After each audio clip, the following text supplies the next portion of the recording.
Ben Rabbi Rav Shab, Daf Nun Tet. On avait vu la dernière fois que le Sechel, qui est le niveau le plus haut, il est en contrepartie relié également au niveau le plus bas, qui est le niveau le plus haut de l'âme, qui est en relation également avec le niveau du Koar Halicha, la force de marcher qui est dans l'âme. Et la force de marcher, elle est la plus basse, mais elle véhicule également la tête. Et par le fait qu'elle véhicule la tête, donc elle transporte également le Sechel, c'est-à-dire la tête, dans laquelle il y a le Mohar, et dans le Mohar, évidemment, s'habille le Koar qui s'appelle le Sechel.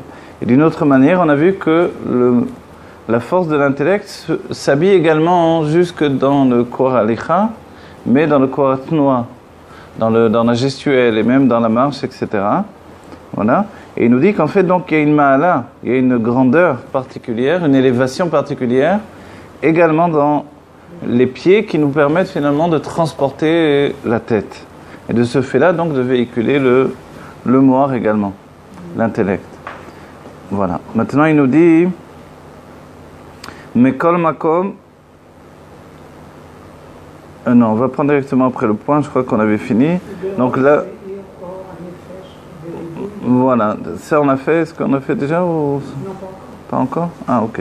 Ça c'est quelle ligne alors du haut. Ouais.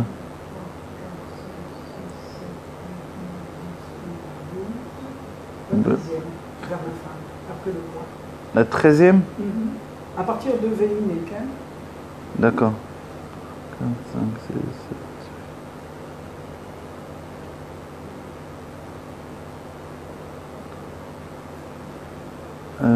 Comment on va se faire? Je vais mettre 13. Ah, d'accord. Alors, on prend alors. C'est Daf Nun Tet, pour ceux qui ont un livre. Berosh Meir Or Hanefesh Beribou Yoter. Et dans la tête, brille la lumière de l'âme dans une intensité beaucoup plus grande. De'agam de Be'etzem Chayut Hanefesh. Et bien que dans l'essence même de la vitalité de l'âme, Arosh ve'alev shavin, la tête et le cœur sont au même niveau, mais kol makom, de toutes les manières, ba'kochot enan shavim, de toutes les manières, au niveau des forces, elles ne sont pas identiques, share barosh ou gilui amochin, puisque dans la tête, c'est le dévoilement de l'intellect, ve'kol achushim anaalim kemo reya ve'shmiya. Ça, c'est dans la tête. On voit que dans la tête, il y a effectivement tout ce qu'il y a de plus élevé dans l'être, donc comme la vision, comme l'entendement. Chez Oub, voilà. Donc tout ça, c'est la tête, d'accord? Veria veshmiya choule. Arre, ikar gilouy or anefesh ou barosh, parce que l'essentiel de la lumière de l'âme se trouve dans la tête. Veikar bamoar chez barosh, essentiellement dans le cerveau qui est dans la tête. Veinyan reota deliba. Voilà, point. Jusque-là, donc, on termine dans un premier lieu, on va dire, le sujet de la roche et de tout ce qu'il y a d'élevé. Alors, maintenant, on va voir. Vinyan Reuta Deliba, l'éveil du cœur. Reuta Deliba, c'est-à-dire l'éveil du cœur. Chez Ubelev Davka, qui se trouve dans le cœur, justement. Donc, l'engouement, tout à coup, pour Dieu, le fait d'être enflammé pour Dieu. Il y a là-dedans deux manières, deux sortes d'expressions, si on peut dire. Aleph, ma sheba gamken alidei bonenut. La reuta de liba, elle vient également par le biais de bonenut. C'est-à-dire, c'est en réfléchissant que tout à coup, on a un éveil particulier du cœur pour s'enflammer pour Dieu, pour être en état de prier, etc. Aïd bonenut sheba moa rak she'aïd bonenut hi be'or ensof shelemala meishtal shelut. Seulement que cette Idbonenut, elle est en fait dans le Or Ensof qui est au-delà de l'Ishtashilut. Ça veut dire la lumière infinie qui est au-delà du fait qu'elle puisse s'habiller dans les mondes.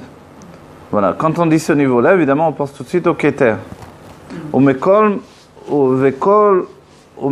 Sheken, Bemakom Acher, qui plus est dans un autre niveau. Non, Kmo Shekatu Bemakom Acher, pardon, je dis n'importe quoi. Kmo Shekatu Bemakom Acher. והבית שיש בחינת רעותה דליבה שאינה על ידי התבוננות כלל, כי היא מצד העצם. Et le deuxième niveau, donc premier niveau de reuta deliba par la hitbonenut, la réflexion profonde sur un sujet, et là on éveille une lumière qui est au-dessus de la ishtashelut. Donc dès qu'on dit au-dessus de la ishtashelut, au-dessus de l'enchaînement des mondes, Donc il s'agit évidemment du monde de Hatzilut avec toutes ces sphérotes. Donc on passe au-dessus, c'est le Keter. Ok? Alors, et ensuite il nous dit que le deuxième niveau, chez Yesh, Prinat, Reuta, Deliba, chez Nal et Deitbonenut, Klal, Ki'im, et Tzada, Etzem. Pourquoi ça ne serait pas le premier niveau celui-là? Non, alors il y a un deuxième niveau, c'est un niveau de Reuta, Deliba, de l'éveil du cœur, qui n'est pas par rapport à l'Eitbonenut. Donc a priori, elle n'est pas liée à un avoda de réflexion, mais elle est tout de suite, elle est tout de suite un éveil du cœur. Pourquoi? Parce que le Etzem est relié à Dieu. Comme par exemple l'image qui est donnée par le Rebbe, que quelquefois pour faire un avoda de tfila élevé en ressentant Dieu, alors il y a une Idbonenut, et quelquefois c'est sans Idbonenut, et c'est Betzada Etzem. C'est-à-dire du fait que notre âme est Bekiruv el Etzem, est proche du Etzem. Et que par le fait que l'on ressente le Etzem, on est pris par ce sentiment-là, cette sensation, et on prie d'une manière élevée en proximité avec Dieu. On peut ressentir le Etzem sans travail. Et ça peut arriver, effectivement.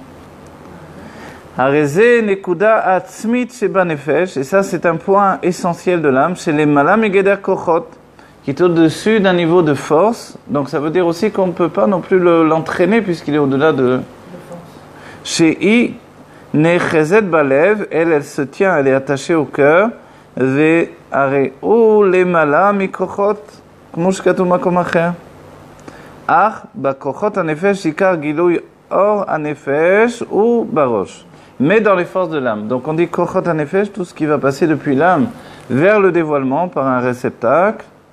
Alors, dans les forces de l'âme, l'essentiel passe par la tête. Ou metzad hakelim ve'evare hagouf, et du fait des kelim et des evare hagouf, les membres du corps, are harosh ou hachelek hayoter katan shebagouf. La tête, elle est le niveau le plus petit du corps. Ve'chelek hagouf gadol mimenu, ve'chelek haraglaim yoter gadol. On voit que tous les autres membres sont plus grands, la tête est petite proportionnellement, malgré qu'a priori elle a la plus grande intensité. Are shebe hakelim haregel ou beribouy hakelim yoter me'arosh. Dans les kelim, on voit que les pieds, eux, au niveau de la grandeur physique, qui sont bien plus grands évidemment que la tête, ou béaor ou les fers. Mais par contre, si les kelim sont plus grands, au niveau de l'intensité de la lumière, c'est le contraire. Des barosh meir or anefesh beribouy ou begouf mitmaet aor. Dans la tête brille la lumière de l'âme avec une immense intensité, et dans le corps, la lumière se réduit. Aor, voilà, mitmaet aor ou baregel mitmaet beyoter. Et dans le pied, elle descend à un niveau beaucoup plus restreint. Ou kemochen ou adogma lemala begimel olamot bia. Et ainsi, dans les mondes divins, dans les trois mondes de Bria, Yitzira, Asiya, de Beolam Abria, Meir, dans le monde de Bria, brille Adain, Gilui Aor, Deliot, Sheolam Abria, ou Ayesh, Arishon, Shenivra, Me'ain, Eloki. Meir, Sham, Adain, Gilui Ain. Ah, ok.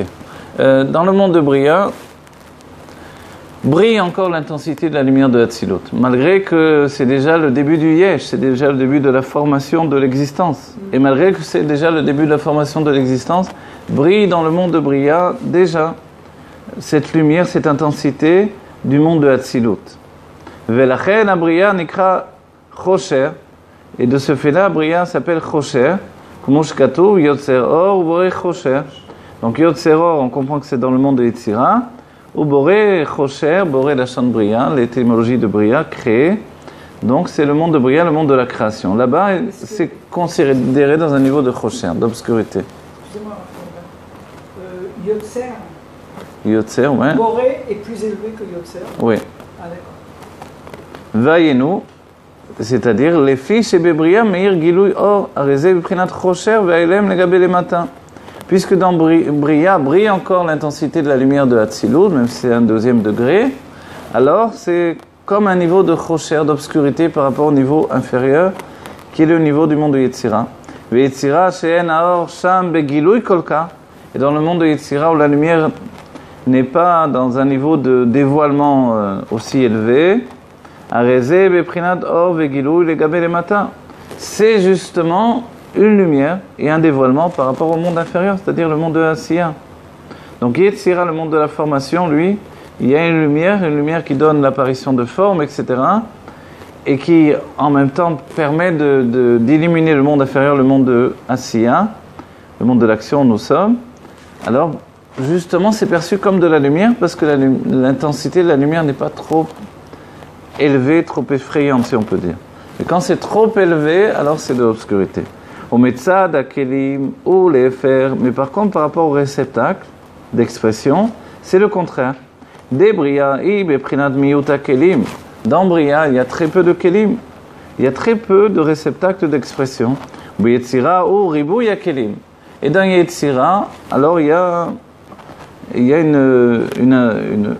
un grand nombre de kelim, de réceptacles. Vekanoda de bria veyetzira en marshava vedibur. Et l'exemple qui est donné, donc comme l'on sait que la différence entre bria et yetzira, c'est que yetzira, par rapport à bria, là c'est bria marshava, la pensée, et yetzira c'est la parole. והרי אנו רואים, דמה שמחשב במחשבה במיעוט זמן או במיעוט אותיות, הרי זה בא בדיבור, בריבוי זמן ou בריבוי אותיות. On peut voir que ce que l'on pense dans la pensée, avec très peu de lettres et très peu de temps également, il faut beaucoup de temps et beaucoup de lettres pour l'expliquer, l'exprimer dans la parole. וגם האותיות המחשבה הן אותיות רוחניים. Également, les lettres de la pensée sont des lettres spirituelles, she'enam murgashim el azulat, qui ne sont pas perçues par les autres. Mashenken otiot adibur en murgashim el azulat. Par contre, les paroles, les lettres de la parole sont perceptibles par l'autre personne. Les kemochen prinat akelim de bria en beprinat miyut. De cette même manière, les kelim de bria, les réceptacles de bria du monde de la création, En beprinat miyut, sont dans un niveau de miyut, sont dans un niveau de miyut, donc de rétrécissement, c'est-à-dire en peu de nombre, en faible nombre. Miyut akelib, de'ayenu, miyut ayishut ve'ametziut. Voilà, le mot miyut, en vérité, il faut l'entendre comme peu de yishut, peu de sentiments. Peu de perception de soi-même et peu de perception d'existence. Veyetzira ou beprinat ribou yakelim. Par contre, Yetzira, il y a de nombreux kelim. Donc, de la même manière, on peut dire que là, il y a moins de lumière et plus de perception de son existence. Vezeo atam ashi Yecheskel me ma'arir arbe. C'est l'explication pourquoi le prophète Yecheskel s'épanche longuement dans sa névoie, dans sa prophétie, Beinyan Merkava, lorsqu'il explique la Merkava, le char divin, Veishayahu eno marir kolka, Ishayahu qui parle dans le monde de Bria, alors voilà, lui il fait Bekitsur, parce qu'il y a moins de kelim là-bas, il y a un miyut de la lumière, ou un miyut de kelim, ou plus de lumière et moins de kelim. En fait, tout dépend toujours de l'intensité de la lumière. Vayenu, mipnei sheyecheskel ra'a et merkava de olam yetzira, parce que le prophète Yecheskel a vu la merkava, le char divin, avec tous les animaux, tout ce qui s'est passé, les anges, etc., le chashman, etc., dans le monde de Yetzira, sheu beprinat ribou yakelim, qui lui, dans une intensité de kelim, valken marir be'ainyan, alors il en parle longuement parce qu'il y a effectivement de quoi décrire, puisqu'il y a l'image qui apparaît là-bas, et l'image elle transporte une faculté d'expression qui ne se trouve pas dans le monde de Bria. Veishayahu ra'a merkava de Bria. Ishayahu aussi avait une merkava, un char divin, mais c'était dans le monde de Bria. Sheu beprinat miyut akelim, choulé. Donc lui il n'a pas expliqué longuement. Au metzad aor adraba. Par contre, là on a parlé des kelim. Les kelim sont nombreux dans Yetzira, le monde de la formation. Ils sont bemiyut, ils sont très peu nombreux dans Bria. Par contre, au niveau de la lumière, metzada or adraba bebria meir ribouy or. Ou beyetzira, ou beyetzira mitmaet or.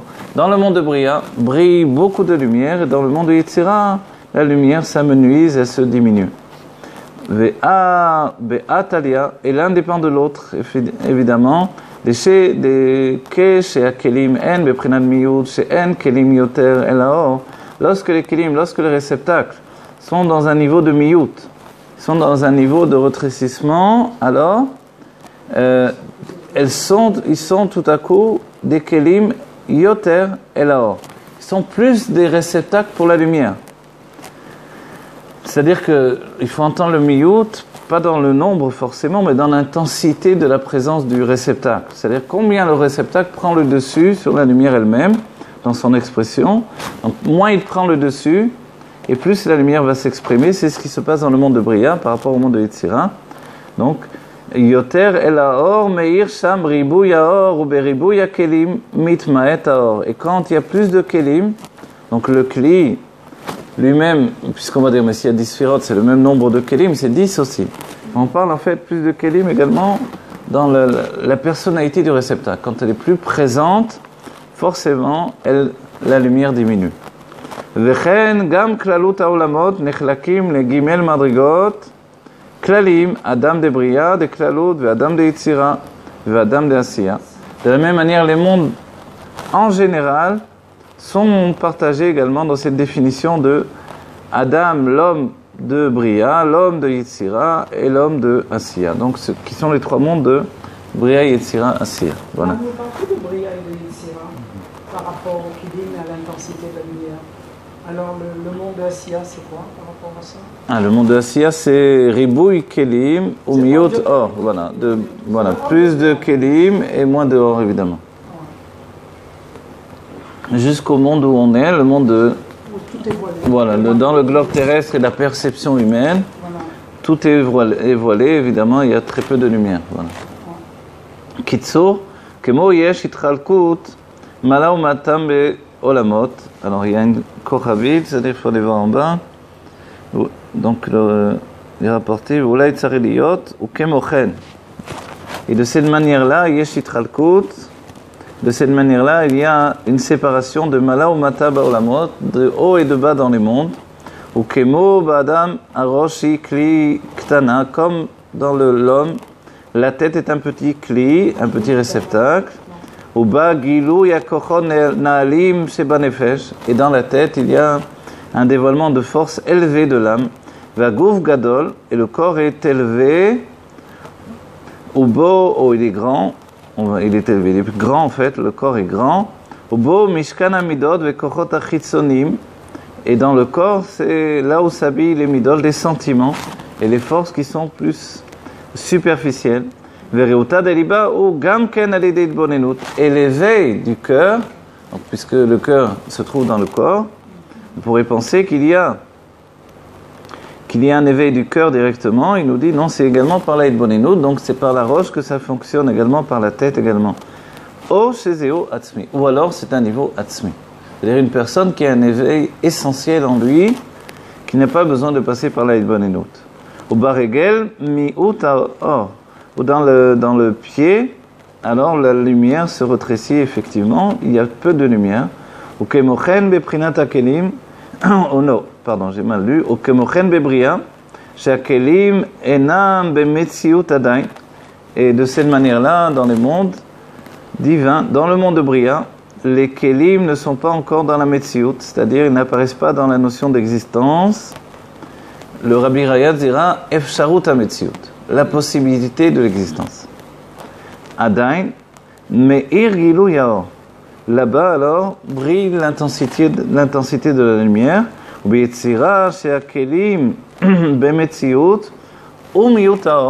Et dans Yetzira, où les kelim sont bemetziut, les kelim apparaissent comme une existence, alors elles sont dans un niveau de miutaor, la lumière, voilà, diminue. Marshava vedibo. Ces deux niveaux correspondent à la pensée et la parole. La pensée, on a vu dans le monde de Bria, la parole dans le monde de Yetzira, création et formation. Pardon ? Dans la pensée, il n'y a pas de perception de soi ?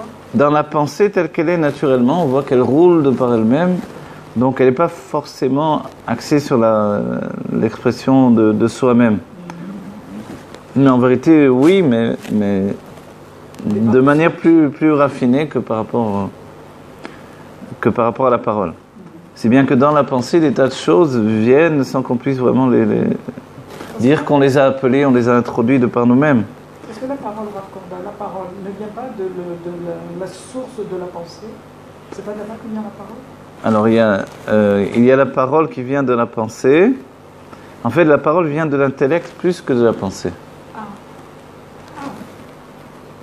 Parce que l'intellect, c'est une structure. Et la parole, c'est aussi une structure. Et la pensée se trouve entre les deux. Pour ça, dans la Chassidut, on fait une différence entre la pensée et la parole. Mais là, dans cette sugiya-là, dans cette explication-là, on ne travaille pas sur la différence. ולכן יחזקאל העריך בעניין המרכבה וכך הוא בבריאה הכללים. Voilà. וכן הוא בבריאה, יצירה, עשייה הכללים. Voilà. De cette même manière-là, effectivement, c'est la même chose. Donc on a vu, Yecheskel Hanavi, il a donné de nombreux détails parce qu'il a expliqué dans le monde de Yetzira où il y a des images. Les kelim, c'est sous l'apparence d'images dans le monde de Yetzira. Donc de nombreuses images, la face de l'aigle, la face de lion, la face de l'homme, le kissé, tout ça. Et puis, Ishayahu, dans le monde de Bria, a donné beaucoup moins de détails pour décrire la Merkava. Il n'a pas décrit? Il a décrit, mais de manière beaucoup plus simple. Ouais. Et c'est une Merkava qui ressemble à une Merkava vraiment un carrosse qui passe dans une ville, plutôt que l'image qui est donnée de Yecheskel. Donc beaucoup plus simple. Ouais. Voilà. Et ainsi, donc, il y a une notion générale des mondes, Bria, Yetzira, Asiya. Donc cette notion générale, elle inclut tous les mondes. C'est-à-dire que Bria, Adam de Bria, c'est Adam Kadmon. Vous voyez? Adam de Bria, c'est Adam Kadmon. Adam de Yetzira, c'est le monde des Akudim. Et Olam Akudim. Et Adam de Asiya, c'est le monde de Hatzilut. Ah, c'est au-dessous de l'Adam. Voilà, c'est une notion générale, on va dire. C'est-à-dire qu'il faut penser que la Kabbalah, elle est structurée de manière à servir de langage pour préciser tous les niveaux. De la même manière qu'il y a Bria, Yetzira, Asiya de manière pratique, c'est-à-dire particulière, comme on dira dans la Nefesh, le mot Nefesh et Neshama à titre général et le mot Nefesh et Neshama à titre particulier. Donc Ça veut dire quoi? c'est la Neshama, c'est l'âme tout entière et en même temps c'est un niveau de l'âme. Le niveau intellectuel de l'âme s'appelle la Neshama. La Nefesh, c'est un nom général et en même temps, le niveau qui est relié à l'action, c'est également le niveau de Nefesh. Voilà. Alors, on fait encore un... Ok, en attendant qu'il y ait plus de personnes. Alors, la Medvav. Excusez-moi. Oui. Tout à l'heure, vous avez parlé du Koach à Regel, à Raglaim, ou à Kev. שיש להם כוח גדול יותר מכיוון שהם מוליכים את הראש. Alors, c'est ce qu'on a vu la dernière fois, effectivement. Oui, Oui. ça paraît être, on dirait, le contraire un peu de ce qu'on Non, alors oui, c'est exactement le contraire. C'est le contraire, parce qu'il y a une ma'ala. La ma'ala, c'est quoi? De pouvoir transporter. Voilà, c'est la ma'ala, mais pas voilà. la source. C'est-à-dire que par exemple, dans les âmes de Asiya qui sont les plus petites, qui sont le Ikar, l'essentiel des âmes de la génération, on va dire, bon, elles sont plus petites, c'est clair et net. C'est-à-dire qu'elles sont plus grossières, elles sont plus éloignées des dévoilements divins, elles sont moins en demande de Gilouï, de Elokut, de dévoilement divin. Mais elles réalisent l'essentiel. Voilà. L'essentiel, elles ont les pieds sur terre. Donc, comme elles ont les pieds sur terre et qu'aujourd'hui le dévoilement se trouve en bas, dans le Yesod Hafa, l'élément de poussière, où se trouve l'essence de Dieu, donc alors tout est inversé. Voilà. Donc c'est dans cet état d'esprit. La Medvav, Omnam Bemet Enzerak Metzad HaKelim. Toutefois, ce n'est pas uniquement du fait des Kelim. Alors voilà, on a exprimé que la différence entre or et Keli, c'est une, voilà, la différence entre la lumière et le réceptacle. Non, on ne va pas l'aborder comme ça. On a défini que l'intensité de la lumière, voilà, elle est soumise d'un certain point de vue à la possibilité que possèdent les Kélim d'être beaucoup plus raffinés ou moins raffinés, plus présents, moins présents, plus présents dans leur notion d'existence ou moins présents dans leur notion d'existence. Miyut Kélim, peu de réceptacles, beaucoup de réceptacles. D'accord ? C'est aussi dans tous les sujets.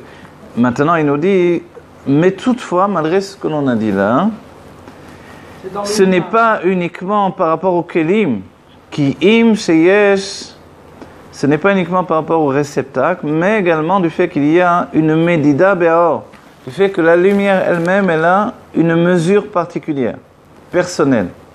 Beze ofen unimshar le'air bechol sphira. De quelle manière il se répand pour briller dans chaque sphira, dans chaque structure de dévoilement. Donc en fait, ce n'est pas uniquement le réceptacle qui fait l'intensité de la lumière, mais c'est également la mesure que la lumière prend elle-même. C'est-à-dire que la lumière va elle-même mesurer l'intensité à dévoiler selon le réceptacle. J'imagine, le Rabbi donne des exemples même au niveau concret par rapport à l'électricité, que si on met une trop forte charge électrique dans un appareil qui n'a pas les forces de recevoir, ça va exploser. Donc la même chose, on peut comprendre qu'il y a eu Sfirat HaKelim par rapport à ça. Donc il est évident que la lumière, elle se met en relation. Un cours de Torah, de la même manière, on peut le donner de manière plus libre ou moins libre selon les élèves. Voilà, donc c'est pas le nombre d'élèves qui va faire la qualité du cours de Torah, mais c'est l'intensité que dévoile le réceptacle lui-même de l'élève et la faculté de l'enseignant de se mettre au niveau des élèves également. Donc dans la lumière, il y a cette notion-là. La lumière se met elle-même, elle régule, je sais pas si ça veut dire, régularise en fait son intensité. Voilà. Alors, je reprends. Ki im sheyesh medida be'aor beze ofen unimshar le'air bechol sphira. La lumière va mesurer elle-même de quelle manière elle va briller dans chaque sphira. Vegam, c'est vrai que là on entend presque que la lumière, alors c'est une notion générale qui va briller dans chaque sphira de manière particulière, mais on a déjà étudié que chaque lumière est particulière à chaque sphira. Que l'intensité de la lumière de Chokhmah, par exemple, de la sagesse, est possible par rapport à la faculté qu'il y a dans Chokhmah, au niveau de la lumière, de briller, et parce que le réceptacle, lui, n'est pas très grossier dans son appartenance à lui-même, en fait, etc., de niveau en niveau. Vegam amedida be'akelim, je recommence. Vegam amedida be'akelim beze ofen iyu ou kefi medida taor. Également, la mesure des kelim, de quelle manière ils sont, c'est également par rapport à la mesure de la lumière. C'est-à-dire que les kelim eux-mêmes, leur structure est en relation avec la lumière. Oui, donc voilà. Voilà, ils s'adaptent l'un à l'autre, mais plus que s'adapter, ils sont prédestinés l'un à l'autre. Donc forcément, le keli est de cette dimension, de cette envergure, de cette mesure, de cette intensité, parce que la lumière est également de cette intensité-là. Je sais pas, on peut dire que c'est pareil pour un zivou. Exactement, ou pour le corps et l'âme, qui est le premier zivou que l'on vit nous-mêmes. Vaïnou, les filles. Chez les filles à Medida, Beze Ofen Iye, Prinat HaChokhma, Nimdeda, Kli HaChokhma, Beofen Kar, Ubirde, Shetekabel Haor, Veagilou, de Prinat HaChokhma, Vekei Gavna, Beshare Asfirot. Voilà, on a pris l'exemple de Chokhma, il le prend lui aussi, parce que c'est l'exemple le plus propice pour expliquer la chose. Parce que la Chokhma, c'est là où la lumière est la plus intense. Voilà, dans le niveau de Chokhma, Nimdeda Kliya Chokhma, la mesure, Nimdeda, c'est-à-dire que c'est mesurer le réceptacle de la Chokhma, Beofen Kar, d'une telle manière, Birde Shetekabel Haor, afin que la lumière soit perçue, Ve'agilou de Prinat HaChokhma, et le dévoilement dans le niveau de la Chokhma, Vekei Gavna, Beshare Asfirot. Et ainsi de suite, dans chaque sphira, dans chaque structure de dévoilement, il va y avoir également une mesure de la lumière par rapport à ce niveau-là. Vaïnyan ou. Donc pour nous, on doit sous-entendre par là que la mesure de la lumière vient d'auparavant. C'est-à-dire dans la structure même de base de la lumière, dans Sarah Sfirot HaGnuzot, même auparavant, la lumière a été mesurée par rapport au dévoilement. On peut savoir qui vient avant, si c'est le cli ou la lumière? Oui, c'est la lumière qui vient avant. Le cli est formé par, dans le Etzraïm, il est rapporté par l'épaississement de la lumière. C'est-à-dire une partie du cli tout au moins, même si la racine du cli vient du Reshimo. Donc du plan divin et du Korakvul Sheba Ensof, de la force de l'infini, mais dans l'autre côté de l'infini, la limite qui existe dans l'infini. Voilà, je le dis de ce côté-là pour pas qu'on pense que c'est du gvoul qui n'a rien à voir avec l'infini. C'est dans l'infini également, mais c'est la faculté de limiter l'infini. Et ça va apporter la structure du réceptacle. Et c'est pour ça que le réceptacle lui-même, il peut limiter l'infini de la lumière. Parce qu'il provient de ce côté d'infini qui est capable de conjuguer la limite. Voilà. והעניין הוא, כמו שנתבהר לאל פרק ח' דמי ההתאהבות, voilà, il prend le sujet, il explique ce sujet-là, qui est une sugia dans le Etz Chaim, דמי התאהבות האור, התאהבות dans le sens de l'épaississement de la lumière, nasa akli. Vous voyez, ça vous répond directement à votre question. Rabbi Rachel vous répond. Et tant mieux que vous posiez cette question également, puisque ça démontre que vous êtes dans l'état d'esprit du sujet. Donc, c'est par l'épaississement de la lumière que s'est formé le kli. Des im yod sheyesh la kelim shoresh meyuchad. Voilà, il rapporte vraiment le sujet. Malgré que le réceptacle a aussi une source particulière.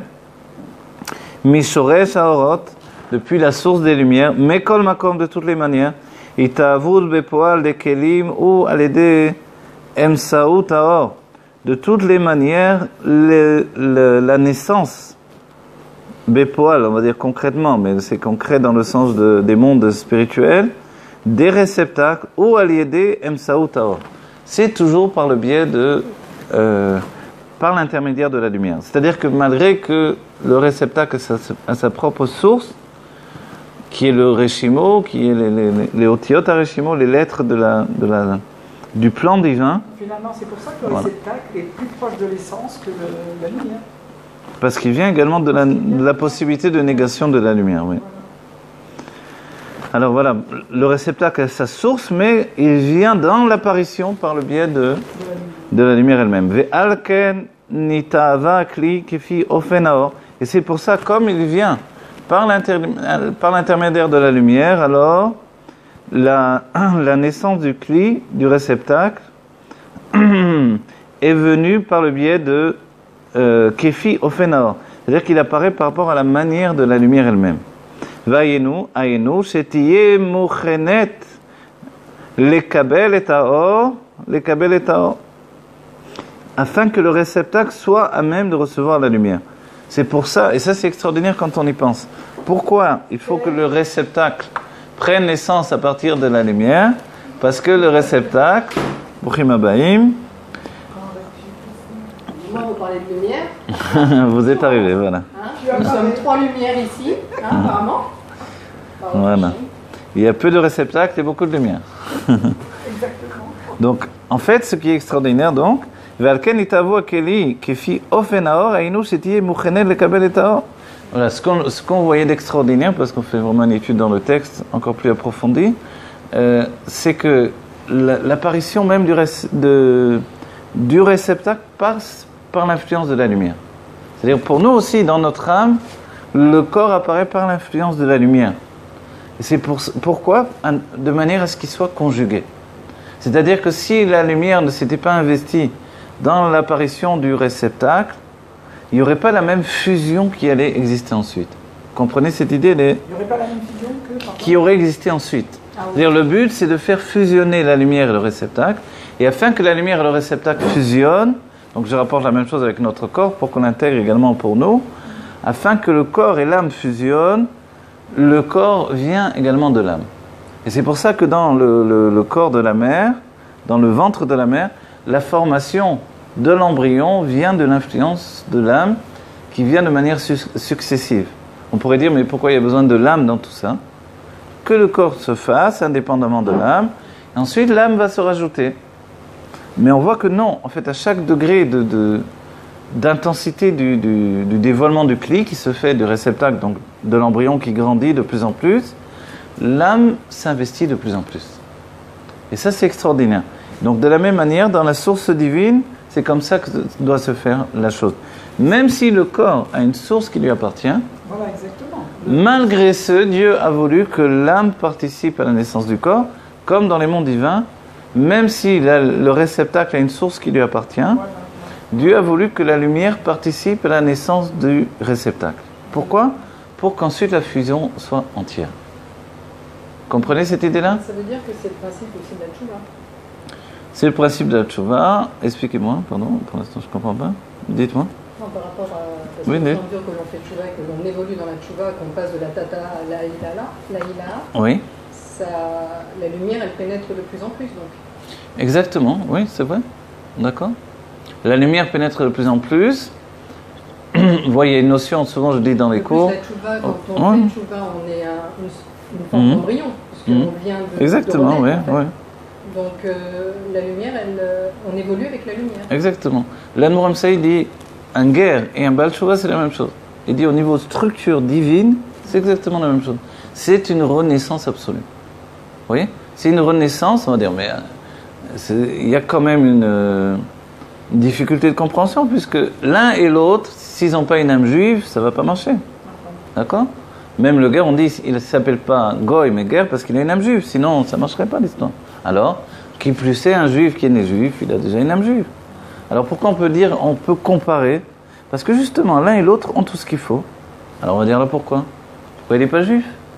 Du départ, de naissance. C'est parce que son âme n'est pas en éveil. Alors on va dire, et l'autre alors, qu'est-ce qui se passe le juif? Parce que son âme n'est pas en éveil, il n'est pas un Baal Tchouva. Vous voyez? C'est ça l'état d'esprit de l'Admor Amsaï. Il nous dit, la Tchouva, c'est de puiser dans la rencontre entre l'âme et le corps, justement. Vous voyez? Parce que ce qui différencie, dit l'Admor Amsaï, un guerre d'un juif qui est né juif, c'est le corps uniquement. Vous voyez? Donc on va dire, parce que dans le corps, l'âme divine n'est pas dévoilée, à cause en grande partie du corps, alors il n'est pas pour l'instant en éveil de son judaïsme. Mais dès que ça va arriver, ça va se faire.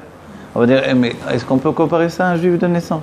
Mais le juif de naissance aussi, puisque le corps il prend le dessus et que l'âme n'est pas dévoilée dans son intensité, alors voilà pourquoi c'est comparable des Admor Amsaï. Parce que l'âme doit se dévoiler dans son intensité. Mais alors, en quoi ça c'est relié directement avec ça?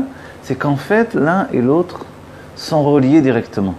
Et que l'éveil de l'un se fait par l'éveil de l'autre. Le guerre, il va pas rester dans une vie avec les non-juifs, il ne peut plus la supporter. Dès que son âme s'est éveillée, on va dire, mais qu'est-ce que ça a à voir avec son corps? Il peut rester étudier des choses spirituelles. Et continuer à manger ce qu'il mangeait, à vivre sa vie, etc. Le juif que Dieu préserve, qui est dans les Havarot avant de faire tchouva, il peut rester aussi là-bas et puis étudier des choses spirituelles. En fait, non, l'un et l'autre ont une nécessité d'entraîner leur corps avec eux.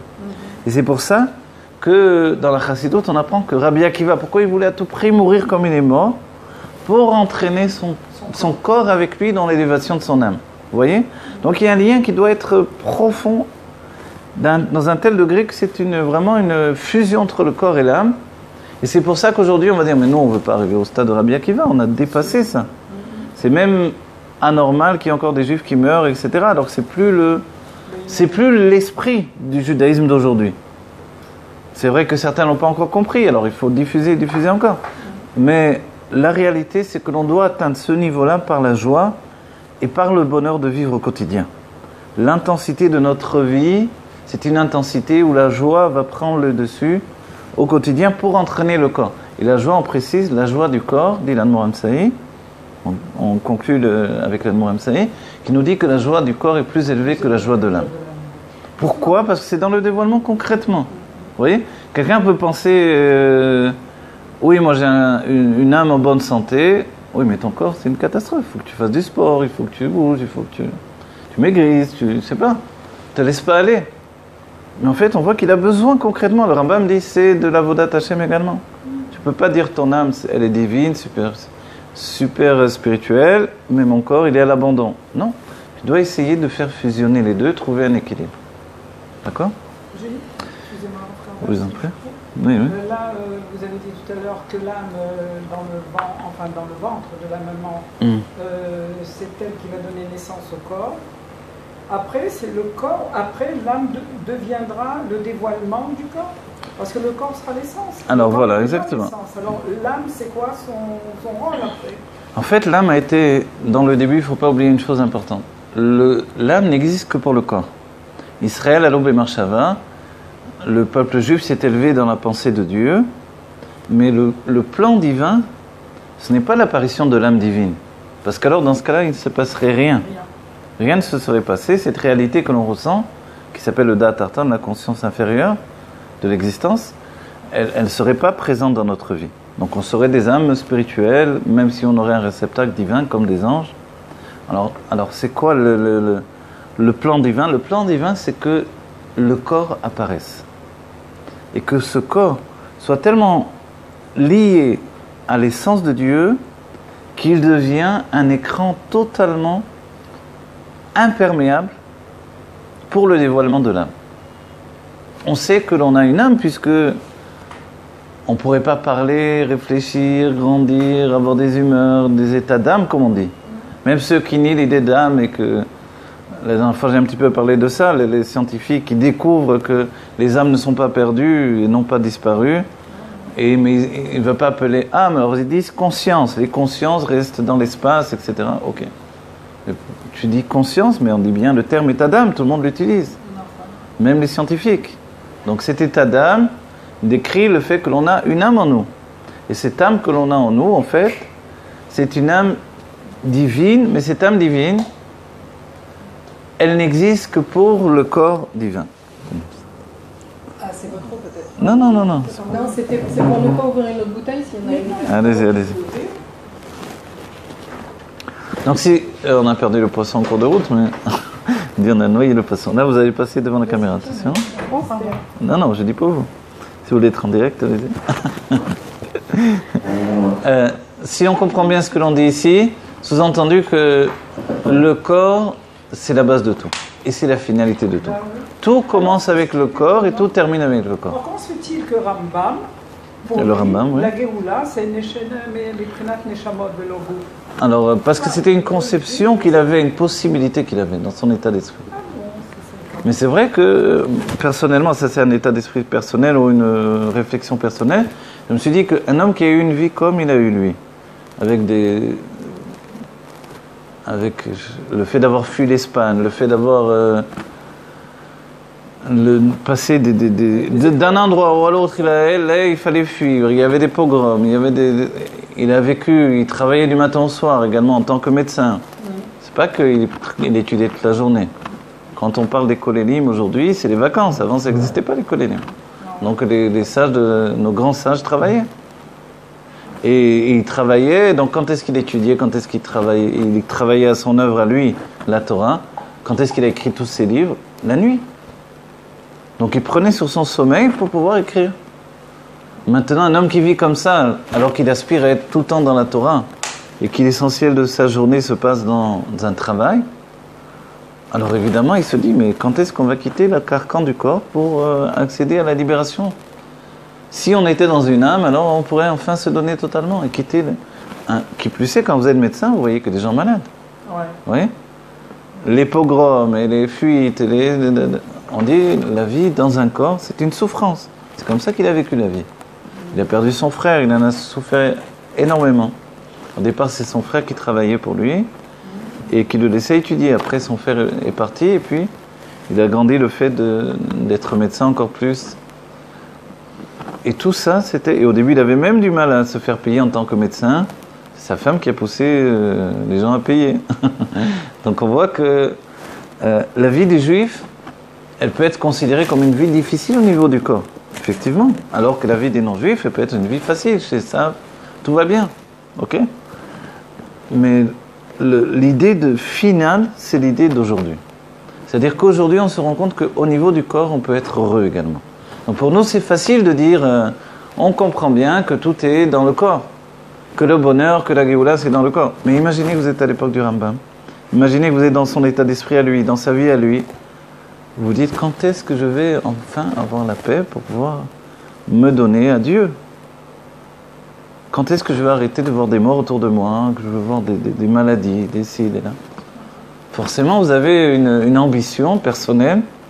Et c'est un avis personnel dans lequel il s'est investi. Il ne faut pas oublier que chaque sage, et c'est aussi la Torah du Rabbi, le Rabbi nous dit que chaque sage, avec ses positions dans les psakei halacha, dans les décisions rabbiniques, etc., qu'ils ont fait, ils se sont investis personnellement, d'après leur source de leur âme, mais personnellement.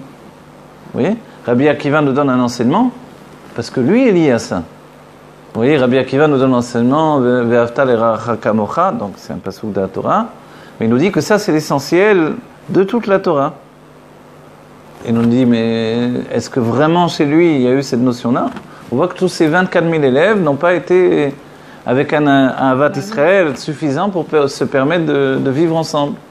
Donc c'est lui qui peut dire cette chose-là. Vous voyez? Parce qu'en fait, quand ça a été difficile pour nous, alors on affirme. Les gens s'étonnent, ah, mais lui il a divorcé, il vient parler du Shlom Bayit, il vient de lui parler comment il faut vivre le mariage. C'est parce qu'il a divorcé. Parce qu'il a divorcé qu'il peut en parler. C'est ça l'état d'esprit de la Torah. Vous voyez? Et c'est normal, c'est comme ça. Ah, lui il parle du Yetzer Hara, tu as vu lui, etc. Mais justement, il connaît le sujet. En fait, c'est ça. On est un homme avant d'être un rave, avant d'être un enseignant, etc. Vous voyez? Et ça, c'est un message à passer. Peut-être qu'il faudra faire un cours là-dessus complètement. Donc, ce qui est merveilleux, on a compris que le cli, le réceptacle, vient de la lumière également. C'est-à-dire que notre corps également, si on le rapporte à nous, puisqu'il faut rapporter vers le Ikar ou Amassé, notre corps vient de l'âme également. D'accord? Si bien que quand on attend aujourd'hui la libération du corps, pour qu'il exprime enfin les sens qu'il habite, on a besoin que cette libération du corps passe par l'âme également. Donc jusqu'au bout, jusqu'au dernier moment, c'est l'âme qui s'investit dans la libération du corps. Mais quand on revient à la base même de l'enseignement, comment on voit que j'ai la libération du corps, c'est-à-dire il faut faire un front de libération nationale du corps. Ah, FLNC, non, c'est ça, front de libération nationale du corps. Des maladies, des trucs, le corps est carrément...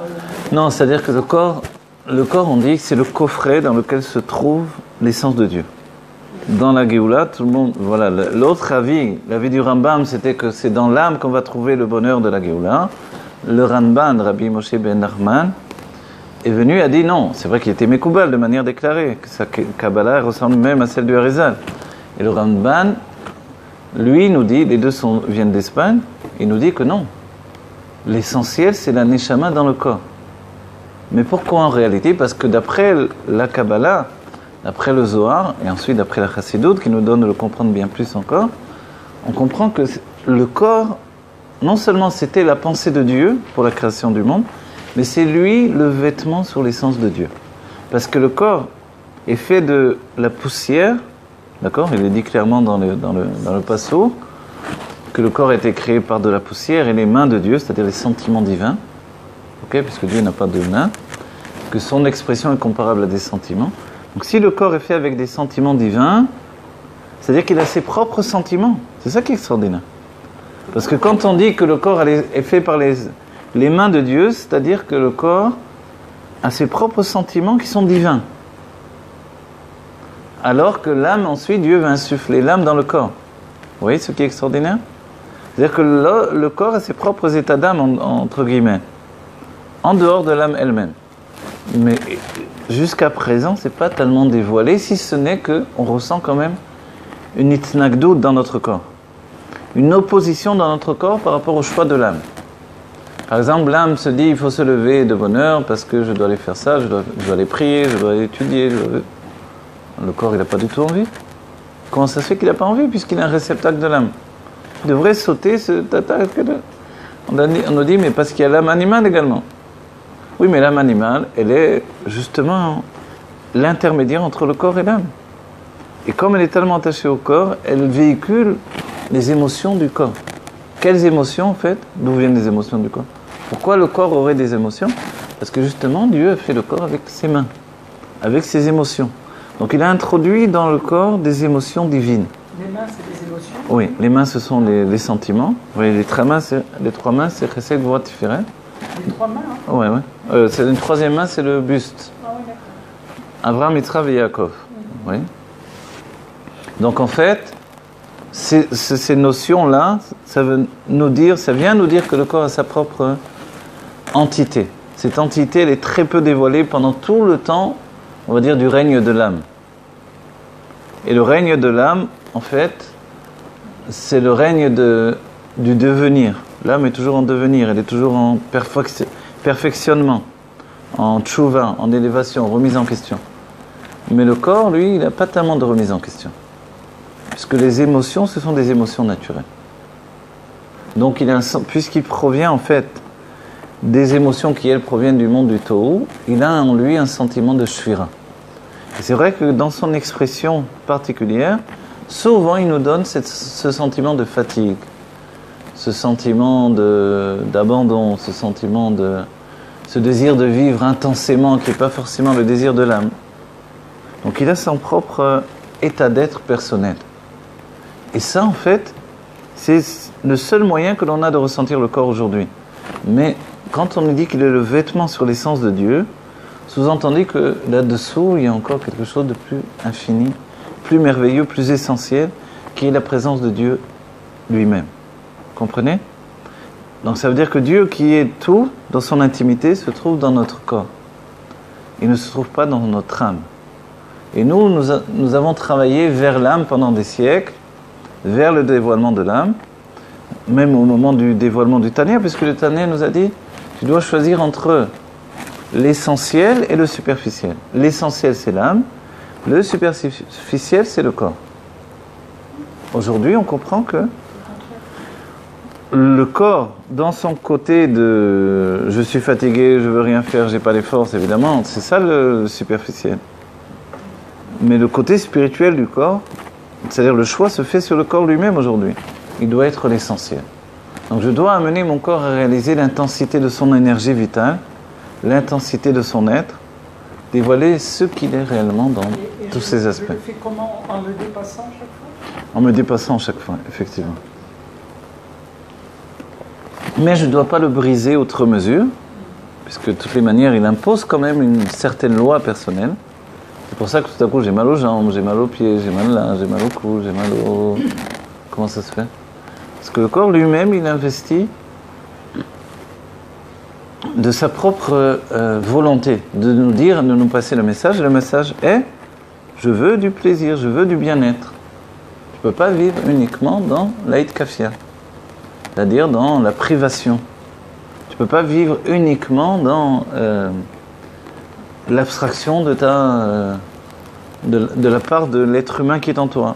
Tu dois vivre également en te donnant des plaisirs physiques. C'est ce qu'il demande, le corps. Vous voyez? Et en fait, le message, il passe pour nous, ça veut dire, bon, alors je vais bien manger, je vais bien boire, je ne sais pas ce que je vais faire. Mais le message profond, c'est qu'en réalité, l'essence a un désir profond de se dévoiler. Et qu'il faut trouver le moyen de dévoiler cette essence dans la réalité. Et c'est pour ça que l'on dit qu'aujourd'hui, on ne peut plus, comme dans les siècles précédents, attendre que Dieu préserve de mourir Bekidush Hashem pour atteindre l'élévation du corps. Non, on doit l'atteindre directement, au quotidien, par le fait qu'il est shutav dans mon avodat Hashem au quotidien. Et que, justement, Azov ta'azov imo, a dit le Baal Shem Tov, c'est-à-dire quand on voit l'un de notre ennemi c'est tout ce monde matériel qui nous éloigne de Dieu a priori. Je vois l'un de mon ennemi qui poids sous la charge, Azov ta'azov imo. C'est-à-dire je ne vais plus faire le travail de briser mon corps, de le soumettre, etc. Au contraire, je vais l'entraîner avec moi dans l'avodat Hashem, dans le service de Dieu. D'accord? Pourquoi Rabbi dit de prendre la résolution d'accepter ce pourquoi on est venu? Il faut simplement se le dire ou c'est tout un travail? De prendre la résolution d'accepter ce pourquoi on est venu dans le monde, ça fait partie de Chashivut Ha'inyan, c'est-à-dire le fait de s'investir dans l'importance des choses. L'importance des choses, c'est ce qui va me véhiculer vers la vérité. C'est-à-dire dans ma vie, je dois savoir qu'il y a des grandes lignes. Il y a des grandes lignes. C'est-à-dire chacun d'entre nous, n'oublions pas, c'est un des grands principes de la Chassidut. C'est que je dois définir dans ma vie les grandes lignes, ce qui est important. Et c'est grâce à ça que je peux évacuer le superficiel. C'est-à-dire, quelqu'un se dit, quelle est la chose la plus importante aujourd'hui pour moi? De me marier, d'avoir des enfants, d'être heureux, d'avoir une bonne parnassa, de réussir dans mon métier. Oui, les grandes lignes de la vie, c'est ça. On doit se mettre ça en avant et voir tout ce qui est superficiel qui m'empêche d'arriver à ça. Avant ça, il y a même un niveau personnel qui est important. D'être heureux personnellement. Vous voyez? D'être heureux personnellement, c'est la chashivut, la chose la plus importante par laquelle je vais mettre en place les autres choses importantes qui vont venir. C'est ce que dit le Rabbi Rachad. Il y a une volonté générale dans laquelle s'inclut une volonté générale d'un niveau inférieur et une volonté générale d'un niveau inférieur, jusqu'à des volontés de plus en plus particulières. Vous voyez ? Mais la première volonté qui est la volonté générale, c'est-à-dire le désir de bien vivre, elle précède quand même toute chose. Pendant des siècles, elle a été cachée. Aujourd'hui, on la reprend, on la met en avant. Parce qu'aujourd'hui, on a tiré la sonnette d'alarme et on a dit on veut la Géoula tout de suite. Hein? C'est pas juste d'attendre au futur une Géoula. C'est de faire que notre vie devienne une Géoula. Donc, aujourd'hui, je dis je désire avoir un bien-être personnel au quotidien. Comment faire? Donc, évidemment, ensuite viennent les autres priorités. Me marier, avoir des enfants, avoir un métier, tout ce que les gens vivent au quotidien, chacun à leur niveau de vie, tous ces niveaux de tout le monde, toute l'humanité. Et tout ça, c'est important, mais c'est précédé par le bien-être personnel. Si en me mariant, je n'aurai plus le bien-être personnel, hein, il faut se poser des questions. Si en travaillant, je perds mon bien-être personnel, etc., etc., etc. Alors on va dire, comment on va vivre? En fait, il faut être sûr que le bien-être personnel, c'est quelque chose d'essentiel en moi. Il faut le raffiner, il faut le structurer, il faut le travailler. C'est-à-dire qu'il faut le prendre comme un sujet en lui-même. D'accord? Ça pourrait venir de l'ADN aussi. Je sais, c'est pour ça que je dis qu'il faut le prendre pour un sujet en lui-même, pour le raffiner. C'est-à-dire mon bien-être personnel ne doit pas être juste un bien-être grossier.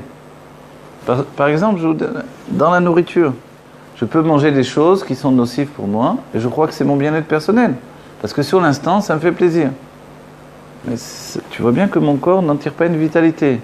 Je me sens mal après ça. Je suis pas... Donc c'est pas vraiment mon bien-être personnel. Donc je dois raffiner ma structure. Vous voyez? Donc c'est-à-dire que mon bien-être personnel que je mets en avant aujourd'hui doit également s'habiller dans une réalité bria, une réalité en bonne santé spirituelle et matérielle. D'accord? Ça, c'est vrai que le Ramban en a parlé beaucoup. Aujourd'hui, on remet ça comme une possibilité de notre vie au quotidien. D'accord? Donc, on va dire, en réalité, ça précède même, au niveau atzmi, au niveau essentiel de l'être, même le mariage, même le fait d'avoir des enfants, même le fait de gagner sa vie, même tout. Parce que tout va être déterminé par rapport à ça. Par exemple, dans la halakha, une femme qui se met en danger quand elle va avoir des enfants, la halakha lui dit, alors, il lui interdit d'avoir des enfants si c'est dangereux au niveau vital pour elle. C'est certain que c'est interdit, alors que c'est une mitzvah d'avoir des enfants. Donc on voit bien que le bien-être personnel précède le fait de faire une autre mitzvah. Oui, etc., etc., dans tous les sujets de notre vie. Ce travail est très bien, on gagne beaucoup d'argent. Ouais, mais je vais y laisser mon âme. Puisque la bracha sur le travail est dans le fait que l'on investit que le côté superficiel de l'intellect, qui est lié au travail des mains, non pas le côté profond de l'intellect, nous dit le Rabbi. Donc en fait, si je mets mon esprit totalement dans le travail, alors que cet esprit est donné à l'homme pour réfléchir sur la grandeur de Dieu, alors je vais chuter forcément. Donc je vais choisir un autre travail. Vous voyez, etc., etc. Chaque chose, il faut décider. Mais les grandes décisions, on voit que si elles sont axées sur le bien-être personnel, qui est un bien-être profond, c'est-à-dire à la fois dans l'équilibre du corps et de l'âme, si ce bien-être est préservé, on va voir que tout peut être barré dans la vie. De la même manière, les enfants, je vais axer ma vie et mon autorité sur eux, mon éducation, sur le bien-être personnel des enfants, au niveau du corps, au niveau de l'âme. Bien sûr, il doit bien manger, etc., etc., mais ce n'est pas au détriment de son âme. Donc il doit apprendre à dire les brachot, il doit apprendre à faire des tiyat yadayim, il doit apprendre quelles sont les priorités, comment il se distingue en tant que juif, au quotidien. Il faut qu'il comprenne profondément. S'il mange sans faire la bracha, c'est vrai qu'un enfant, il faut l'attraper tous les 5 minutes. Tu as dit la bracha? Alors redis la bracha avec moi, malgré qu'il la connaît par cœur depuis longtemps. Pourquoi? On va dire, c'est pas très important, l'important qu'il mange. Non, c'est pas vrai, c'est faux. L'important, c'est le bien-être de l'âme et du corps réunis, un zivoug. Mon zivoug à moi personnel, il est plus important que le zivoug même. Voilà, la question pourquoi il y avait besoin de l'union l'union d'Avraham Avinu avec Agar, il y a une possibilité de répondre Bederer Haefshar. En fait, c'est je le dis dans la manière des Rebim, Bederer Haefshar, c'est-à-dire d'une manière où on peut répondre. D'après une analyse chassidique, mais c'est personnel, on va dire, comme réponse. D'accord ? Je vous dis quand c'est personnel, je vous le dis comme ça. Je ne l'ai pas vu directement chez les Rebim, mais on va dire que c'est compréhensible. Le simple fait qu'Avraham avait une âme, donc là je me base sur le Torah, etc., une âme tellement élevée qu'il y avait une grande difficulté de la faire descendre dans la réalité, dans le monde. Vous savez que quand on voyait Avraham, on voyait également son âme. Ok ? Et avant Matan Torah, ce qui prime, c'est l'âme plus que le corps. Si bien que quand l'âme s'habille dans le corps, il y a une structure qui s'appelle le juif, mais le juif d'avant Matan Torah, dès qu'il abandonne en fait le service de Dieu, l'âme se retire. Alors on pourrait dire, alors c'est le contraire, c'est le corps qui prime plus que l'âme. Vous voyez ?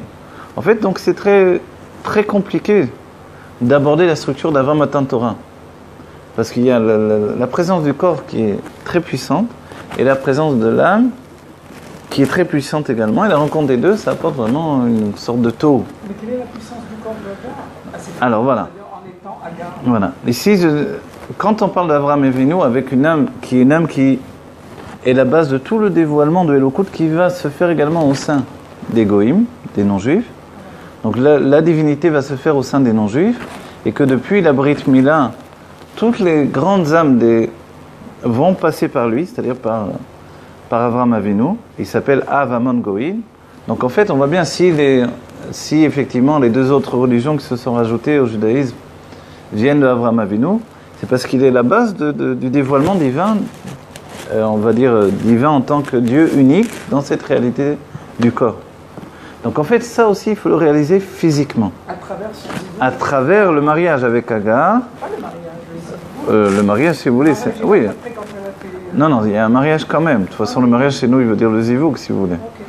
Parce qu'il s'est marié, il s'est uni avec elle. Il ne s'est pas juste uni avec elle sans mariage. Donc en fait, par le mariage avec Agar, même si on considère qu'avant Matan Torah, le simple fait, dira le Rambam, d'habiter avec une femme dans une maison, c'est un mariage. Oui. Donc, et par le biais de l'union intime, donc c'est un mariage aussi. Par le mariage avec Agar, il permet aux âmes de descendre sur la terre. C'est-à-dire une autre conception de l'approche du divin par le biais de tout ce qui va découler de Ishmaël, et entre nous également le côté excessif du chesed, de la générosité, qui va apporter toute l'impitoyable machine de guerre qui se dévoile chez les Arabes également dans le monde de Ishmaël aujourd'hui. C'est terrible, mais c'est dans le plan divin également qui est cette structure-là de dévoilement, puisque le Rambam nous a dit que le fait qu'il y ait un prophète chez les Arabes et donc un juif qui est devenu une idole des chrétiens également, c'était pour préparer le monde à la notion de Mashiach et de Géoula. C'est ce que dit le Rambam. Ok. Donc aujourd'hui, on se rend bien compte que le monde, si on leur parle directement, aux non-juifs également, de Mashiach et Géoula, directement, donc de la Géoula, je ne sais pas comment traduire en français, la rédemption et le Messie. Première fois de ma vie, je crois que j'ai dit ça. Ça sous-entend qu'ils n'ont plus besoin d'aller chercher dans des religions qui sont des copier-coller, mal copié, mal collé du judaïsme avec une introduction de beaucoup de sheker, etc. Beaucoup de mensonges qui ont été rajoutés. Alors, ils peuvent reprendre à la source et se rendre compte qu'on a tout maintenant. Qui plus est quand on dévoile les secrets de la Torah. Donc, maintenant, mais comprenez bien que c'était un plan divin. Le plan divin, c'est que Abraham a besoin d'expulser. Et là, c'est écrit dans les textes, le fait qu'Abraham a un trop plein d'énergie positive. Ce trop plein d'énergie positive qui s'appelle le chesed, il a besoin de l'expurger dans Ishmaël. Et quand il a épousé Ktora, qui est devenu juif, il a fait le tikkun de ce lien. En fait, Ktora, c'est à nouveau Agar qui revient, oui, qui a changé de nom. Il a fait le tikkun alors de ce Alors Ishmaël a fait tchouva à ce moment-là. C'est-à-dire que s'il y a une tchouva d'Ishmaël à un moment ou à un autre, ça veut dire qu'il peut également y avoir des guérim chez Ishmaël, même s'ils sont très peu nombreux. Il peut y avoir un petit peu de bon sens également chez Ishmaël, même si c'est une goutte dans l'océan. Parce que de manière générale, évidemment, c'est devenu un peuple de fous, quoi. C'est des fous furieux. Les des 6 garçons qu'elle aurait eu avec Abraham en étant juive, on n'entend plus parler, c'est quoi? Ça a donné naissance à quoi? Ça a donné naissance à d'autres peuples également. À d'autres peuples et même à d'autres modes d'esprit. Ce sont des enfants qui sont partis en Chine, au Tibet, et qui ont fondé tous les... Qui étaient juifs à la base. Oui, qui ont fondé des monastères qui à la base est basé sur le monothéisme et qui a abouti souvent à d'autres religions ou d'autres principes. Puisqu'on dit que le bouddhisme, par exemple, c'est pas une religion, ok. Il y a quand même une structure religieuse autour de ça. Mais à la base, je veux bien croire que c'est une idée qui est monothéiste. Et l'élévation humaine vers l'élévation vers Dieu, etc. Mais quoi qu'il en soit, il y a une base qui est monothéiste. Et cette base monothéiste, elle vient de ces enfants d'Abraham qui sont partis et qui ont fondé toutes ces temples, ces monastères, etc., etc. Dans un roman que j'ai écrit, le dernier roman, enfin, pas le dernier, mais le nouveau roman que j'ai écrit, enfin, je suis en train d'essayer de diffuser, il est sur Amazon, il s'appelle Le Faubourg des âmes. Comment vous l'appelez? Le Faubourg des âmes. On peut Voilà. l'avoir? On peut l'avoir sur Amazon, voilà. C'est-à-dire, ouais. Sur Amazon? Parce qu'il n'est pas édité, il est pour l'instant en électronique sur Amazon, on peut l'avoir. Et ça coûte vraiment pas cher là-bas. Et il est écrit pour tout le monde, pour toute l'humanité. Mais justement, il parle d'un monastère qui vient de ces enfants d'Abraham et qui est monothéiste, qui a gardé encore la base, même la structure de base de ce qu'étaient en fait ces monastères au départ. C'est-à-dire des enfants d'Abraham. Évidemment, les enfants d'Abraham, ils ne peuvent pas être autre chose qu'axés sur la vérité du Dieu divin, vivant, le Dieu vivant, Elohim Chaim, par lequel tout existe. Et tout le chidouche d'Abraham Avinu, c'est ce que l'on vit aujourd'hui, c'est que Enon Milevado, la nouveauté c'est ça, Enon Milevado, il n'y a rien d'autre que Dieu, donc il n'y a pas de raison d'adorer les idoles. Alors que Dieu, c'est un Dieu monde, ce n'est pas un Dieu dans le monde. Voilà. C'est le Dieu qui est toute chose. C'est pas bien ça. On y voit. Dans quelle heure il est? Ok. Alors, on va bientôt terminer notre cours. Ce qu'on a vu de particulier aujourd'hui, c'est que par rapport aux 3 mondes, on a vu le sujet des kélim et des réceptacles. Alors, on en est là, c'est ça? Ok, j'ai perdu le texte, on va voir. Ah, où nous sommes? Oui. Nous sommes. Veikar, alors c'est 1, 2, 3, 4, Umetzad 5, HaKelim. 6, 7, 8. La 8e ligne, à partir de Unam, Veikar Amedida, ou Be'aor, Be'zeo. Ah, d'accord. Ah, voilà. Veikar Medida, ou Be'aor, Be'zeofen Ya'ir Be'olamot. Voilà, l'essentiel de la Médida. La Médida, c'est-à-dire la mesure qui est prise. C'est mesuré. L'essentiel de la mesure, c'est par rapport à la lumière. De quelle manière la lumière va briller dans les mondes. Roulé. Veyesh, lomar de Beshoresh Harishon, Medidat HaKelim, Kadum, le Medidat HaOr, de Tachlit HaKavana, ou Beitavut HaKelim. Voilà, le Rabbi Rachab dit... Exactement, voilà, on a été mechaven dans l'état d'esprit du Rabbi Rachab. Il nous dit que l'essentiel, en fait, de la mesure qui a été prise, c'est les kélim, justement. Et c'est par rapport aux kélim que les lumières, ensuite, vont se mesurer. Vous avez compris? C'est-à-dire, pour nous, n'oublions jamais, c'est de ça dont on a parlé aujourd'hui, la nécessité du corps pour lui-même. Le corps ou les kélim sont la nécessité de dévoilement que Dieu a désiré. Donc pour nous, c'est aussi la nécessité de notre dévoilement. Le bien-être du corps est une nécessité à part entière. Ve'u mashe binyan hachomer kodem beshorsho le'atsura.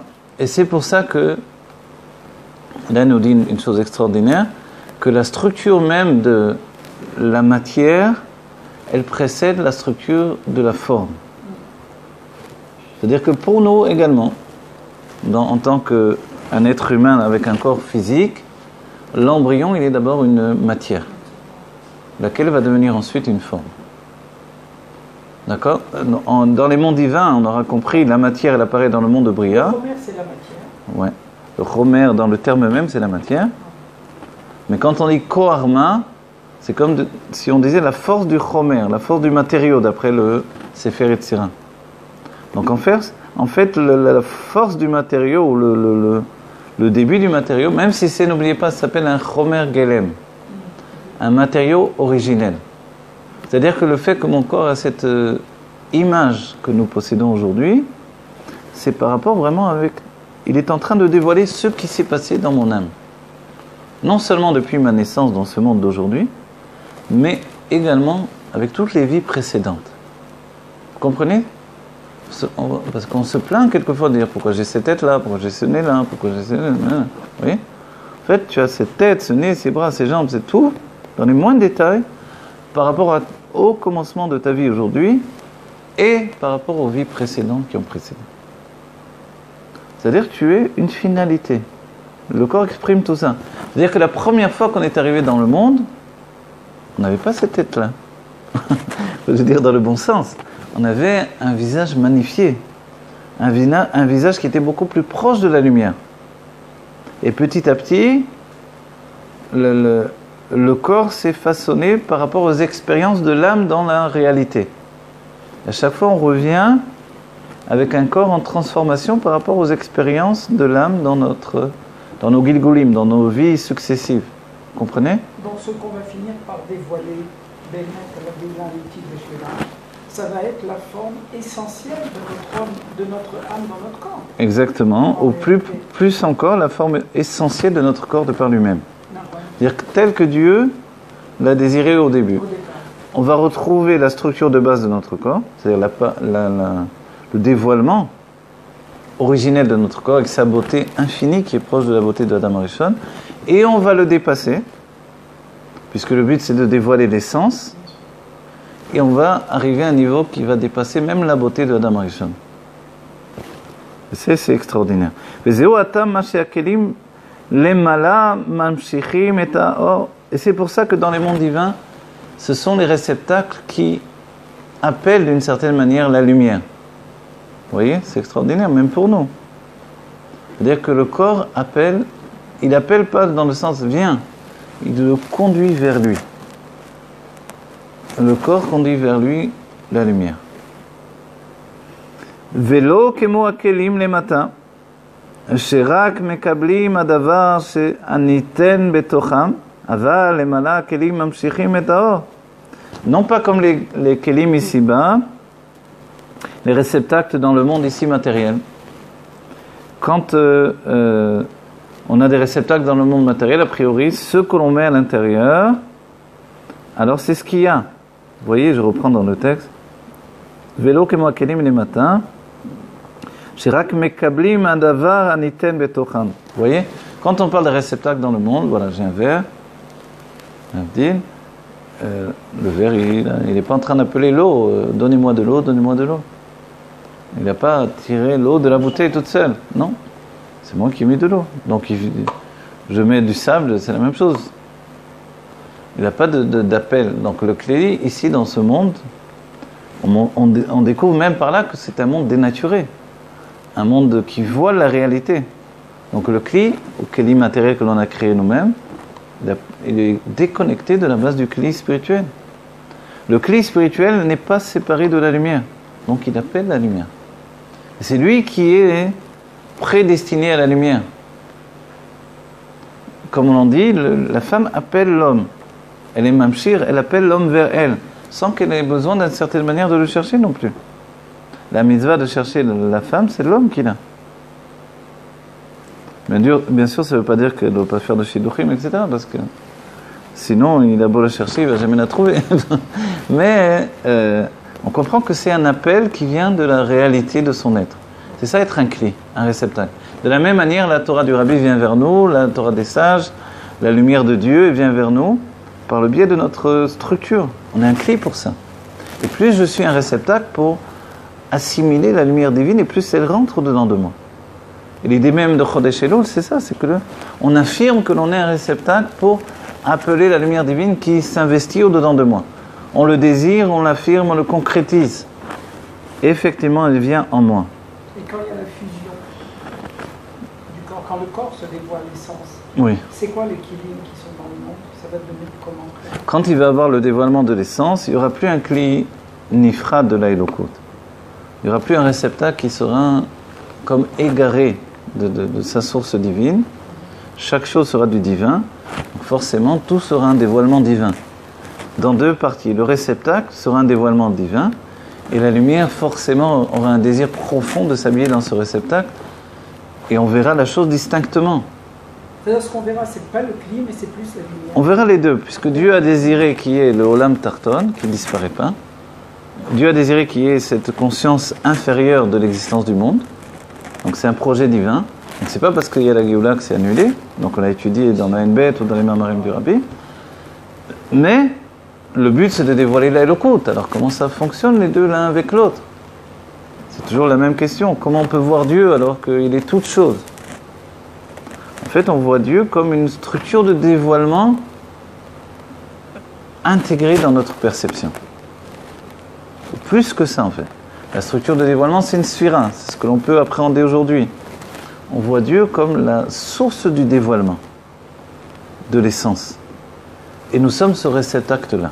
Mais je vais aller jusqu'au bout. Quand on voit une chose à l'extérieur de nous, et c'est pour ça qu'il est dit on ne peut pas voir Dieu et vivre. Pourquoi? Parce que la vie aujourd'hui c'est une notion de vie qui m'éloigne de Dieu. Parce que la vie elle est dans une structure de mensonge où on ne voit pas la réalité. Ok? Donc alors, comment il est possible de voir Dieu? En fait, de mon point de vue à moi, de mon point de perspective, je ne peux voir Dieu comme un être étranger a priori. Donc, tant que je tiens mon point de vue personnel, je ne peux pas voir Dieu. C'est pour ça qu'on dit qu'on ne peut pas le voir et vivre, c'est-à-dire vivre dans ma conscience d'exister. Alors, comment je vais faire? Alors, il faut le voir par rapport à son point de perspective à lui. C'est-à-dire, il faut voir Dieu à partir de lui-même. On va dire, mais si je le vois à partir de lui, comment je le vois? De partir de lui, je me vois moi, je ne vois pas lui.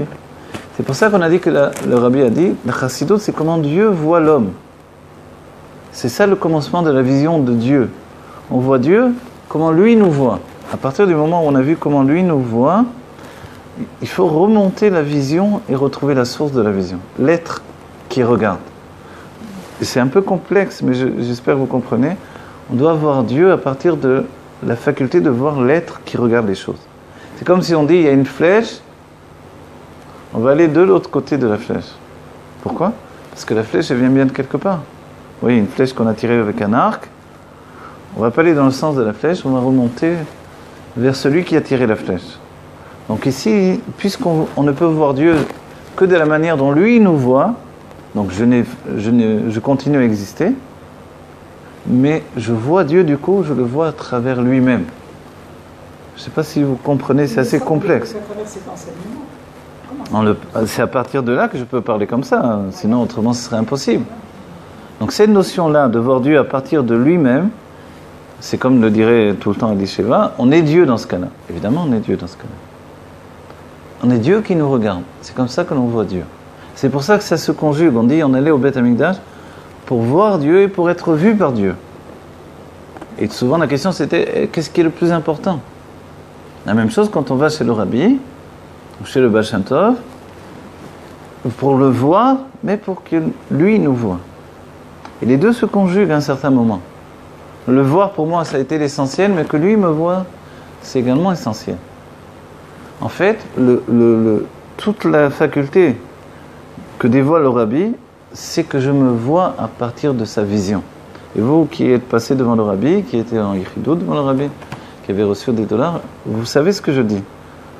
Il y a un exemple que j'ai entendu cette semaine, où on parle de Rabbi, bon, c'est un juif qui est un peu mal tourné, mais on le prend à titre d'exemple. Je ne sais plus trop qui a dit ça dans une Idvadout, j'ai entendu. Le fait que Rabbi était très mitbayesh, il regardait pas... Ah non, j'ai entendu par le Rav Ashkenazi. Ouais. Le Rav Ashkenazi, le fils aujourd'hui, qui donne beaucoup de drasha, le Rav Ashkenazi dit que Rabbi était très mitbayesh. Il ne regardait jamais les gens en face. Ah, il était baïchan. Il était baïchan, voilà. Il était très mitbayesh devant les personnes, il les regardait en face, donc il était baïchan. Alors je vais traduire en français. Il est très timide, voilà. Il était très timide, il ne regardait pas les gens en face. Donc il baissait toujours les yeux. Et pourtant, donc je le dis tel qu'il a dit lui dans son cours, quand il est arrivé devant le rabbi, il a regardé le rabbi dans les yeux. Il n'a pas lâché les yeux du rabbi. Qu'est-ce que ça veut dire? Et l'enseignement, il est là pour nous, pour chacun d'entre nous. Je citerai d'autres personnes. Je me rappelle une femme écrivain, pas très religieuse, de manière dévoilée, quoi, mais qui a dit, chez le rabbi, je me suis sentie juive. Et ça, c'est ce point-là. Comment ça se fait qu'on se sent? Je vois quelqu'un, je n'ai pas à me sentir différemment. Parce que c'est ça la notion. Quand j'arrive chez le rabbi, je me sens tel que lui me voit. Je me sens plus, c'est le Voilà. Mais vous comprenez cette idée-là? Voilà. C'est-à-dire, c'est pas juste un regard qui me donne de me voir. Il me regarde, je le regarde, ok, c'est normal. Non, c'est un regard qui me permet de voir comment lui me voit. Et tout à coup, je me sens beaucoup plus méritant, beaucoup plus juif, beaucoup plus divin. Jusqu'à certains moments où dans une yéchidout, je ne me sens plus exister. Yéchidout dans le terme de yéchida. Donc en rentrant dans le bureau du rabbi, je n'existe plus. Il y a des états de préparation. Je suis mitbayesh, j'ai honte de me présenter devant le rabbi, je suis intimidé, je ne sais pas comment faire. Et puis jusqu'à un niveau où j'ai dépassé le stade d'existence. Et souvent, les gens qui sortent des yéchidout ne se rappellent plus rien. Ils sortent d'oubli. Il faut un petit peu de temps pour qu'ils reviennent à... Comment ça se fait? C'est parce que c'est un tel moment d'accès à l'essentiel qui fait que la structure superficielle avec laquelle je vis disparaît pendant un moment. Ça, c'est ce que provoque le rabbi.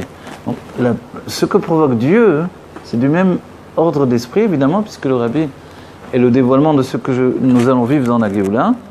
C'est le fait de voir Dieu, ça veut dire de voir comment Dieu me voit. C'est pour ça que la Chassidut, ça équivaut à voir Dieu. C'est ça ce livre-là. Je veux voir Dieu, tiens, vois Dieu en fait. Comment je vois Dieu?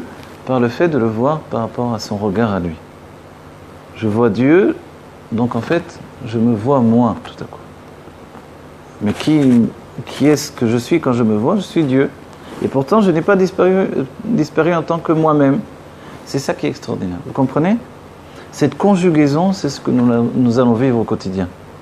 Donc plus jamais on aura de souffrance, plus jamais on aura de petitesse d'esprit, et on va grandir dans cette fusion avec ce regard de Dieu de manière infinie. Bon voilà, peut-être il faut terminer le cours. On va mettre une note là où on s'est arrêté. Que l'on vive la Géoula Mitit Vashlema Terfuman Mamash avec le Rabbi Melech Mashiach. Voilà, on a fait un cours de Ein Bet. Voilà, d'une grande intensité, c'est grâce au texte lui-même qui est d'une grande intensité. Que Dieu nous bénisse de vivre la Géoula Mitit Vashlema et que tous les jours de notre vie soient des jours où l'on étudie avec une intensité infinie. Et dans la Géoula, on n'aura plus besoin de livres. Ce Ein Bet, on le verra défiler devant notre conscience.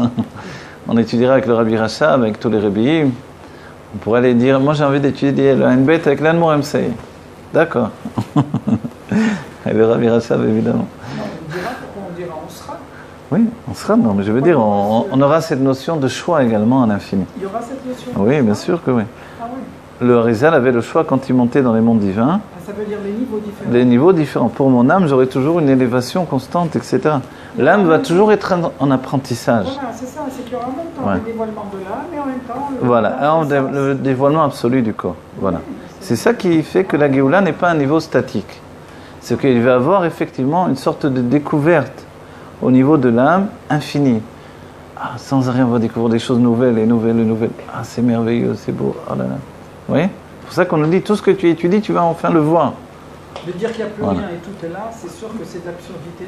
Oui, non, bien sûr. On n'est pas dans on ne va pas fusionner dans un monde où plus rien n'existe et moi, j'existe plus. C'est une notion d'existence exaltée d'une manière absolue. Tout est Dieu et en même temps, il a voulu notre existence à titre indépendant. Mon humanité va au contraire gagner du terrain. Et ça, c'est le plus merveilleux. C'est pour ça qu'il faut le mettre en place aujourd'hui. Alors, Terefoumian Mamash, que l'on vive ce moment d'éternité pour chacun d'entre nous, que l'on ait du bien tangible et véritable, qu'il n'y ait que des brachot pour chacun d'entre nous, notre Géoula au quotidien.